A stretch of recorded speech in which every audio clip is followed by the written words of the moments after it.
আসসালামু আলাইকুম এভরিওয়ান। আমাদের গ্রাম বাংলার ঐতিহ্যবাহী কোনো পিঠা বলে থাকেন, কিংবা দাদি নানির আমল থেকে চলে আসা সবচাইতে স্পেশাল একটা ডিশ বলে থাকেন, সেক্ষেত্রে ছিট পিঠা বা ছিটা রুটির কিন্তু কোনো তুলনাই হয় না। আজকে এই পিঠার ফুল রেসিপি এবং প্রসেস আমি আপনাদের সাথে শেয়ার করব।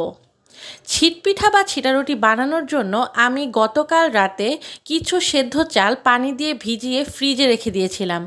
এই গরমে অবশ্যই আগের দিন রাতে চাল ভিজিয়ে ফ্রিজে রেখে দিবেন, তাহলে চালে হালকা স্মেল চলে আসে। এখন এই চালটা একটা ব্লেন্ডারে নিয়ে আমি ভালো মতো ব্লেন্ড করে মিহি পেস্ট করে নেব।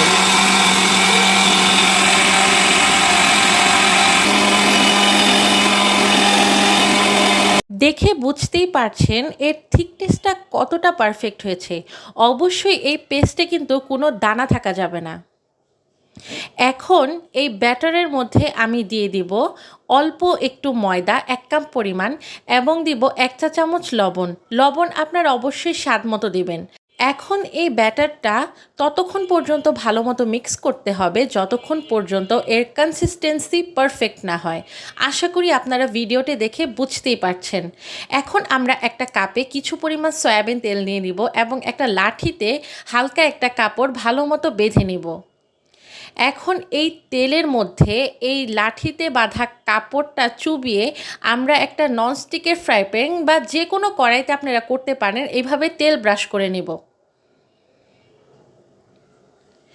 এখন এই ব্যাটারটা হালকা হাতে ঘুরিয়ে ঘুরিয়ে, প্রসেসিংটা অবশ্যই আপনারা ভালো মতো দেখবেন যে আমি কিভাবে হাতটা ঘুরিয়ে ঘুরিয়ে পিঠার লেয়ারগুলো দিচ্ছি।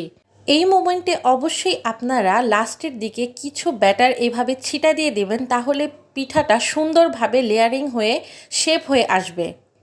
ঢাকনা খোলার কিছুক্ষণ পর দেখতে পারবেন আলহামদুলিল্লাহ পিঠাটি অনেক সুন্দরভাবে তৈরি হয়ে গেছে, এবং এইখানে 2 ভাঁজ দিয়ে আমরা পিঠাটি একটা শেপে এনে দেন তুলে নেব। আপনাদের যদি আমার রেসিপি এবং আমার ভিডিওগুলো ভালো লেগে থাকে, অবশ্যই লাইক, কমেন্টস অ্যান্ড শেয়ার করবেন।